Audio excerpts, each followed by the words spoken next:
Assalamualaikum sahabat Gaspol, kawan-kawan Gaspol, apa kabar? Semoga sehat-sehat selalu ya. Dalam kesempatan ini kita akan kembali bahas tentang isu-isu yang menarik dan terkini, teraktual mengenai seleksi calon anggota BPKRI. Masih bersama saya dari meja Gaspol. Mari kita gas tentang isu seleksi calon anggota BPKRI. Nah, dalam kesempatan ini kita akan membahas bagaimana reaksi atau respon dari para politisi terkait dengan gugatan yang telah dilakukan atau dilayangkan oleh masyarakat anti korupsi atau MAKI yang dilakukan pada 10 Agustus 2021 kemarin. Adapun objek dan materi gugatan yang dilayangkan oleh MAKI adalah berupa surat yang dikeluarkan oleh Ketua DPR RI Mbak Puan Maharani gitu ya, yang tertanggal 15 Juli 2021. Perihal surat ini adalah penyampaian nama-nama calon anggota BPK RI yang ditujukan kepada pimpinan DPD RI. Salah satu inti dari surat itu adalah saya bacakan.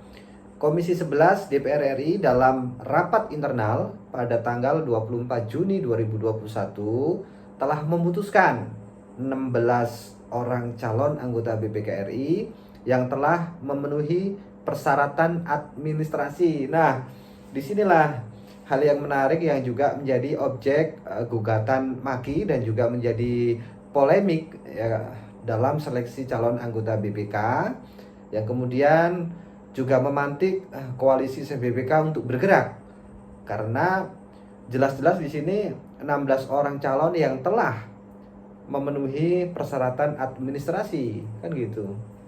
Padahal ini masih debatable gitu ya, menurut versi kami, menurut versi dari MAKI dan para akademisi lain gitu ya, bahwa dari 16 orang calon itu ternyata ada 2 orang calon yang kita duga menurut versi kami mereka berdua tidak memenuhi kriteria atau syarat yang ditentukan oleh Undang-Undang BPK.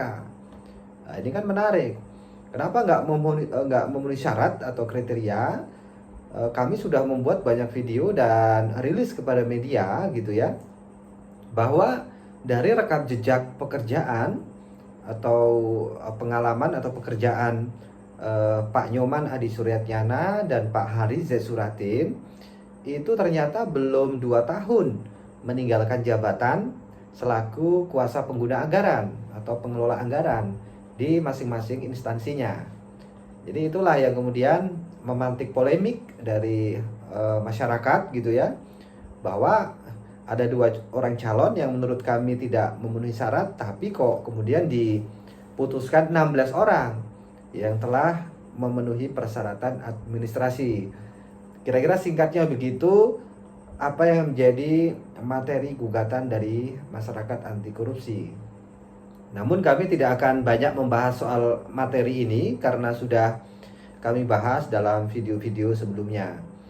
Yang menarik adalah bahwa ketika MAKI melakukan gugatan, ada reaksi yang cukup viral gitu yang muncul dari para politisi di Senayan, khususnya adalah politisi PDI Perjuangan.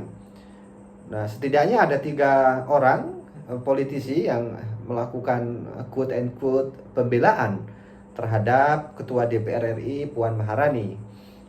Yang pertama adalah Profesor Hendrawan Supratikno, anggota Komisi 11 juga, yang kami kira memahami juga proses ini gitu ya, melakukan istilahnya memberikan pendapat di media massa di sini di Republika dengan judul gugatan MAKI ke Puan PDIP, kami terperangah itu apa ya, kami kaget.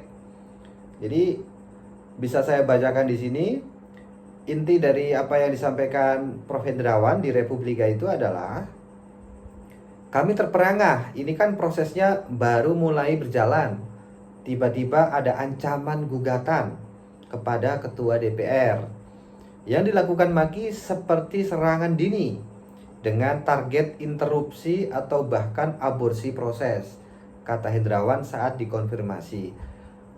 Ini menarik ini kalau kita coba diskusikan ya kawan-kawan gaspol semuanya. Coba kita telisik apa yang disampaikan oleh Prof. Hendrawan ini.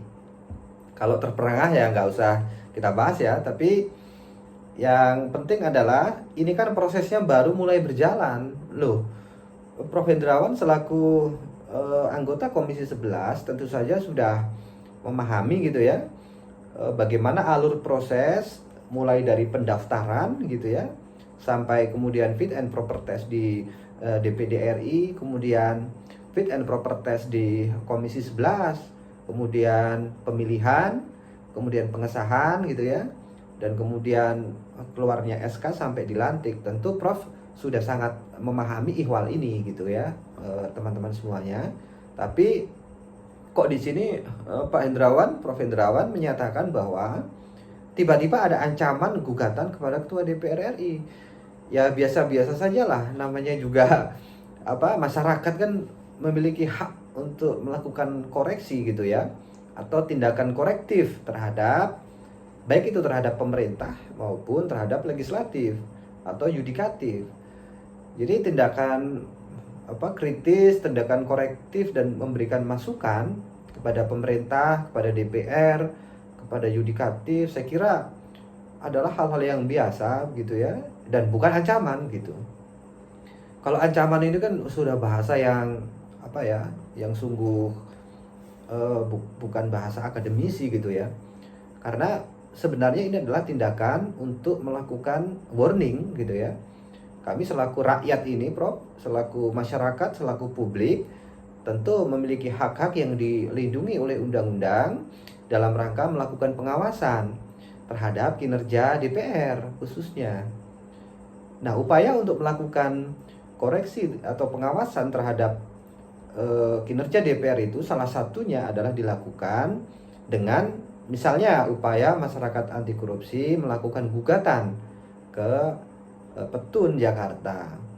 Nah, kemudian memang masih diperdebatkan apakah surat yang dikeluarkan oleh Ketua DPR RI Puan Maharani ini sudah final, sudah mengikat, sudah individual dan lain sebagainya.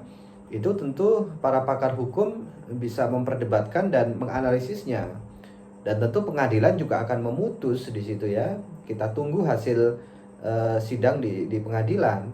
Bukan berarti apa yang kami lakukan gitu ya, yang Maki lakukan, yang koalisi Sef BPK lakukan merupakan ancaman. Oh tidak.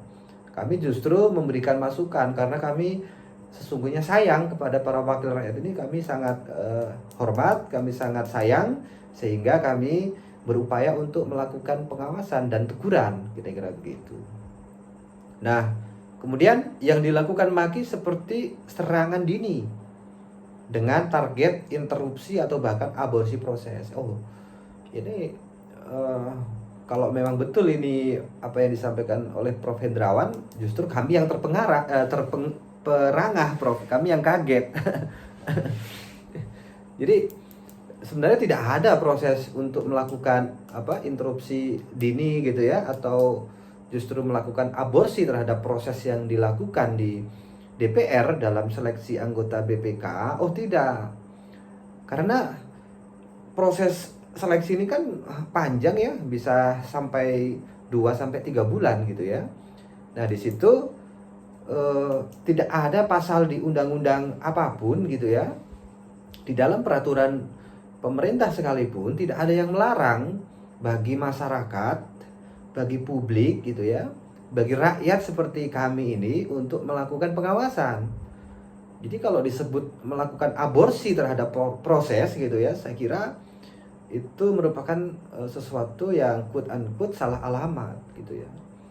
Lalu kemudian di dalam prosesnya kemudian Maki melakukan gugatan untuk melakukan tindakan korektif karena disinyalir diduga kuat ada 2 orang yang bermasalah secara administrasi gitu ya, karena tidak memenuhi persyaratan, lalu kemudian melakukan gugatan, kemudian koalisi Sef BPK melaporkan dugaan itu kepada MKD DPR ya kan. Itu merupakan proses yang kami lakukan dalam rangka pengawasan, bukan tindakan aborsi. Kan seperti itu kira-kira tanggapan terhadap apa yang disampaikan oleh Prof. Hendrawan, kalau itu betul ucapan beliau. Lalu adalah hal yang menarik lagi nih. Harapan kami, jangan belum apa-apa sudah dipolitisir dan main ancam. Lembaga BPK yang bebas dan mandiri merupakan amanat konstitusi. Ya kalau memang ya betul gitu, lembaga BPK adalah bebas dan mandiri, merupakan amanat konstitusi, nggak usah kita singgung. Tapi di sini yang menarik dari yang disampaikan Prof. Hendrawan adalah harapan kami jangan belum apa-apa sudah dipolitisir dan main ancam.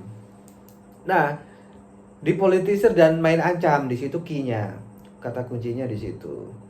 Dipolitisir oleh siapa dan siapa yang main ancam. Kita kembalikan ke situ dulu gitu ya kawan-kawan. Kalau dipolitisir, ya jelas kami bukan politisi yang ingin mempolitisir seleksi anggota BPK ini, enggak, ya kan?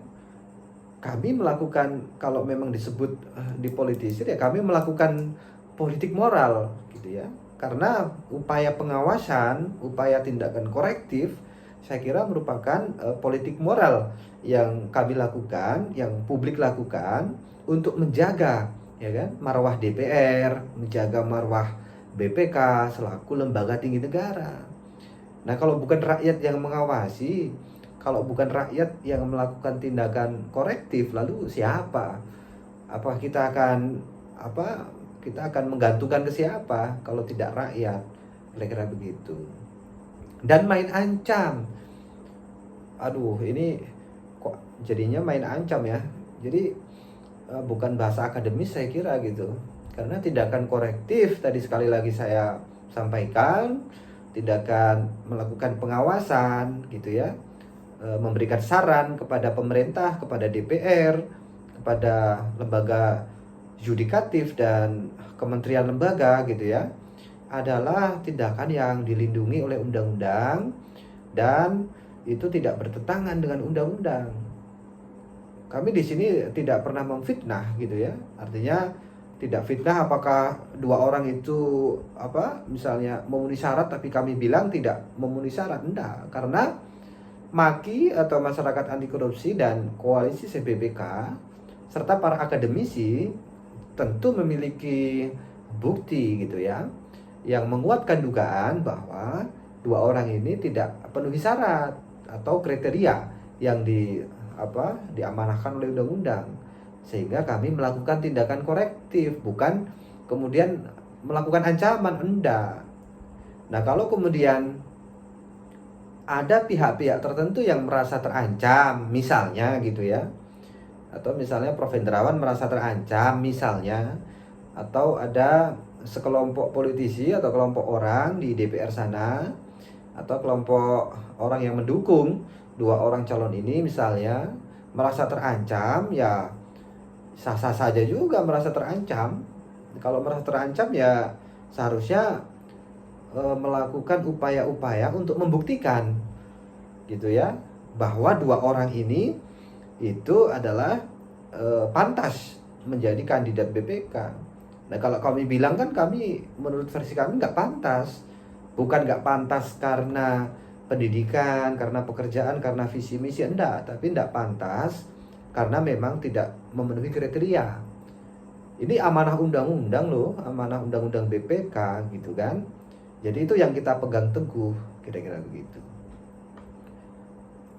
Teman-teman Gaspol, selain Prof. Hendrawan yang seru juga itu upaya quote-unquote pembelaan yang dilakukan oleh politisi PDI Perjuangan Bang Masinton Pasaribu. Apa kabar Bang? Semoga sehat-sehat selalu. Kita ingat Bang Masinton ini seorang aktivis ya, mantan aktivis Gerakan 98 gitu. Kalau tidak salah saya dengar cerita dari Famret ya. Famret ya Bang ya, kalau nggak salah ya.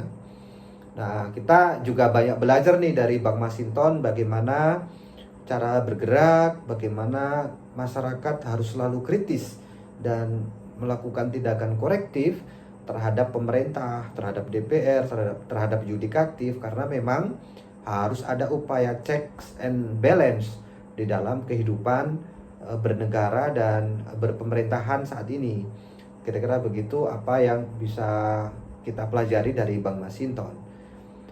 Nah, tapi di sini Bang Masinton dalam pemberitaan di majalah Tempo, ya kan, judulnya adalah Maki Gugat Puan, PDIP minta seleksi anggota BPK tanpa tekanan. Aduh Bang, kita nggak menekan ini Bang, nggak ada itu tindakan menekan, apalagi mengancam gitu ya. Atau tadi ada bahasa aborsi proses, interupsi dini gitu dan lain sebagainya, nggak ada.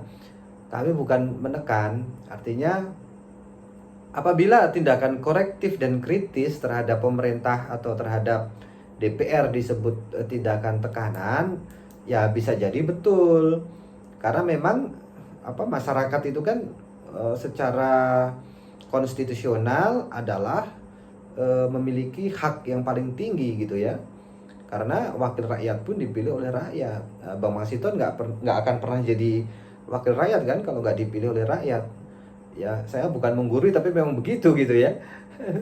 Jadi kami sama sekali tidak ada upaya untuk menekan. Tapi apa yang kami lakukan ini adalah upaya untuk melakukan atau memberikan masukan, justru memberikan peringatan gitu ya kepada DPR bahwa proses seleksi anggota BPK ini harus berjalan dengan betul, harus berjalan sesuai dengan aturan. Sesuai dengan aturan di sini tentu pedomannya adalah yang paling pokok adalah Undang-Undang BPK. Nah, kemudian apabila ada seseorang yang tidak memenuhi persyaratan, sekali lagi dengan didasarkan oleh Undang-Undang 15 2006 itu, ya harusnya kan dicoret Bang. Harusnya dianulir atau dieliminasi gitu dari proses seleksi selanjutnya. Seharusnya ya nggak boleh dong ngikutin uji kelayakan di DPD kemarin gitu ya. Apalagi mengikuti uji kelayakan dan kepatutan di Komisi 11 nanti. Jadi memang harus dicoret kalau memang itu tidak memenuhi persyaratan. Dan kami hakul yakin kok gitu ya, dengan bukti yang kami miliki, dengan versi kami, dua orang itu tidak memenuhi persyaratan. Apabila Komisi 11 sejak awal bersikap saja gitu, bersikap tegas, ternyata rakyat yang terhormat, seluruh rakyat Indonesia, teman-teman media massa, dari 16 orang calon ini ada 2 orang yang ternyata dari hasil seleksi administratif tim di Komisi 11 tidak memenuhi persyaratan. Misalnya ketok palu, tok tok tok tok. Saya kira akan selesai ini polemik gitu kan. Tapi yang menjadi pertanyaan besar dari kami gitu ya, loh mengapa kok masih dipertahankan? Ada apa ini gitu kan? Siapa 2 orang calon ini? Oke lah, mereka punya hak. Hak mereka dilindungi oleh undang-undang untuk mencalonkan diri menjadi anggota BPK. Tapi setidaknya ketika ingin mencalonkan diri sebagai anggota BPK gitu ya, kan ada 11 persyaratan itu Bang. Nah, 2 orang ini setelah kami lakukan analisis tidak memenuhi persyaratan di pasal ke-10 di huruf ke-10 pasal 13 huruf J itu, yaitu paling singkat 2 tahun telah meninggalkan jabatan selaku pengelola keuangan negara. Jadi disitulah kemudian koalisi BPK, Maki, kemudian para akademisi, kemudian bergerak untuk melakukan tindakan korektif, bukan tindakan ancaman. Kira-kira gitu jawaban kami atau respon kami dari apa yang disampaikan oleh Bang Masinton Pasaribu. Di sini ada kutipan menarik nih dari Bang Masinton, seperti dikutip oleh Tempo. Jadi kami minta supaya proses ini berjalan tanpa ada tekanan, tanpa ada intervensi, dan tentu DPR bersama DPD RI akan memberikan yang terbaik siapa nanti yang akan menduduki jabatan sebagai anggota BPK ini. Oke, tadi tanpa tekanan, tanpa intervensi sudah coba kita bahas gitu ya. Tapi yang menarik di sini, DPR bersama DPD RI akan memberikan yang terbaik. Siapa nanti yang akan menjadi anggota BPK RI? Ya ini saya dukung Bang. Kita semua mendukung ya kawan-kawan Gaspol, apabila DPR dan DPD betul-betul akan memberikan yang terbaik. Siapa yang nanti akan menjadi anggota BPK RI? Tapi apabila yang jadi itu calon yang menurut versi kami bermasalah, yaitu bukan pilihan yang terbaik menurut kami Bang. Jadi jangan sampai lah ini salah satu dari dua orang yang tidak penuhi syarat dan kriteria itu jadi anggota BPK. Karena apabila jadi dan sudah disahkan melalui SK Presiden, tentu saja Maki juga kemarin sudah sampaikan akan juga melakukan gugatan ke Petun. Kami dari Koalisi CBPK, dari Jaringan Informasi Rakyat, dari Pusat Kajian Keuangan Negara, dan elemen masyarakat lain juga akan melakukan gugatan. Karena kami buktinya sudah komplit, ini sudah jelas dan tegas bahwa dua orang itu tidak memenuhi kriteria. Kira-kira begitu. Nah, selain Bang Masinton, ada seorang politisi satu lagi, tadi kan ada 3 ya, adalah Bang Arteria Dahlan. Ini Bang Arteria ini sosok yang cukup kontroversial ya, dan juga seorang advokat. Di sini dikutip dari waspada.co.id. Maki gugat Puan Arteria, hormatilah ketua DPR kami. Oh, kami hormat Bang. Kami sebagai masyarakat harus menghormati pemimpin kami, pejabat publik, apalagi itu adalah pimpinan dari lembaga tinggi negara. Tidak ada satu rasa benci sekalipun terhadap ketua DPR RI yang kebetulan adalah Mbak Puan Maharani, tidak ada. Tapi dalam konteks ini, dalam konteks diskusi atau perdebatan mengenai polemik calon anggota BPK RI ini, tentu saja Mbak Puan Maharani akan disinggung karena beliaulah yang menandatangani surat kepada pimpinan DPD RI, dan kemudian nanti ketika calon yang sudah jadi itu diparipurnakan, Mbak Puan juga akan menandatangani surat hasil paripurna itu yang akan diberikan kepada presiden gitu ya. Jadi pasti ada sangkutannya dengan Mbak Puan Maharani. Jadi kami sangat hormat. Nah, di sini saya bacakan, dikutip dari Waspada, kita harus santun lah. Maki juga harus jangan gampangin gugat Puan Maharani. Ya seolah-olah ada permasalahan dengan Ibu Puan Maharani, hormatilah ketua DPR kami. Oke. Memang ada semacam anggapan gitu ya. Kemarin Bang Bonyamin juga sampaikan, ketika melakukan gugatan ini ada anggapan, ada tanda kutip konflik antara Maki dan PDIP gitu ya. Sebenarnya ya bukan begitu, framingnya bukan begitu. Karena ya tahulah namanya media massa kan ingin diklik banyak oleh pemirsa gitu ya, oleh para pembaca gitu ya. Jadi berita-berita yang ditampilkan itu biasanya judulnya sangat bombastis atau clickbait. Jadi wajar apabila kemudian dalam minggu-minggu kemarin itu para awak media itu membuat judul berita yang luar biasa, yang bombastis, sehingga sepertinya ada permasalahan secara pribadi antara Mbak Puan Maharani dan Maki gitu kan. Tapi sebenarnya bukan seperti itu. Intinya bukan seperti itu. Intinya adalah Mbak Puan selaku ketua DPR RI atau lembaga tinggi negara yang memiliki wewenang untuk mengeluarkan surat gitu ya kepada lembaga tinggi negara yang lain, dalam hal ini adalah ke DPD RI. Karena itulah kemudian ada tersangkut gitu. Mbak Puan tersangkut di sini karena sebagai ketua DPR RI, bukan sebagai pribadi. Apalagi dengan PDI Perjuangan itu ya nggak ada hubungannya gitu sebenarnya. Tapi kalau ada pihak-pihak yang menghubungkan ya kita nggak ngerti, kira-kira gitu. Nah itu teman-teman Gaspol semua, kira-kira apa yang bisa kami sampaikan. Intinya adalah apa yang dilakukan oleh masyarakat anti korupsi, melakukan gugatan kepada Mbak Puan Maharani selaku Ketua DPR RI gitu ya.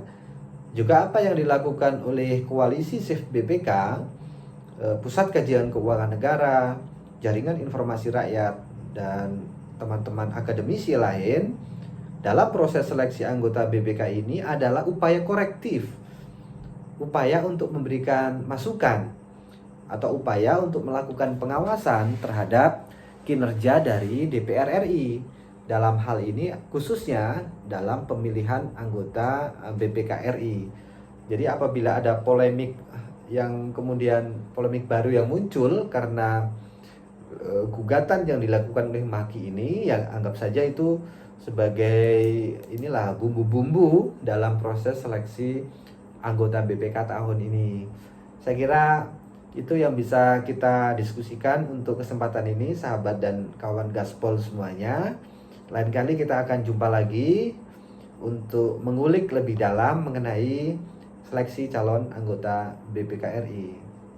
Terima kasih, salam dari saya, salam Gaspol. Assalamualaikum warahmatullahi wabarakatuh.